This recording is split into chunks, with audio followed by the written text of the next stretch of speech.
اگر امام کے اوپر سجدہ سہو واجب تھا اور امام سجدہ سہو کرنا بھول گیا، یا پھر یہ کہ امام کے اوپر سجدہ سہو واجب تھا، امام نے تو سجدہ سہو کر لیا لیکن مقتدی نے وہ سجدہ سہو ادا نہیں کیا،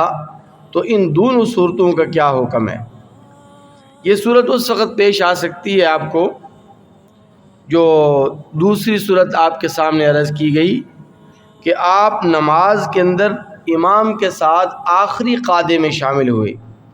اور اس وقت آپ آخری قعدے میں شامل ہوئے کہ جب امام اپنا سجدہ سہو ادا کر چکا تھا، یعنی اتحیات کے بعد آخری رکعت میں آخری قعدے میں آپ شامل ہوئے، امام کے اوپر سجدہ سہو واجب تھا، امام نے اپنا سجدہ سہو ادا کر لیا، مقتدیوں نے بھی کر لیا، لیکن وہ جو آخر میں نمازی آیا جو اتحیات کے بعد آ کر امام کے ساتھ شامل ہوا، تو وہ سجدہ سہو اب نہیں کر سکتا کیونکہ امام سجدہ سہو ادا کر چکا ہے۔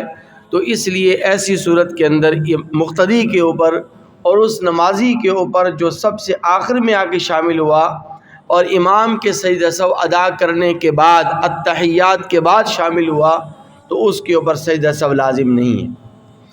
دوسری صورت یہ کہ امام کے اوپر سجدہ سہو واجب تھا لیکن امام بھول گیا، امام نے سجدہ سہو ادا نہیں کیا، اور ظاہر سی بات ہے جب امام نے سجدہ سہو نہیں کیا تو مقتدیوں نے بھی نہیں کیا، تو آیا یہ سجدہ سہو مقتدیوں پر لازم ہے؟ بعد میں یہ سجدہ سہو کریں گے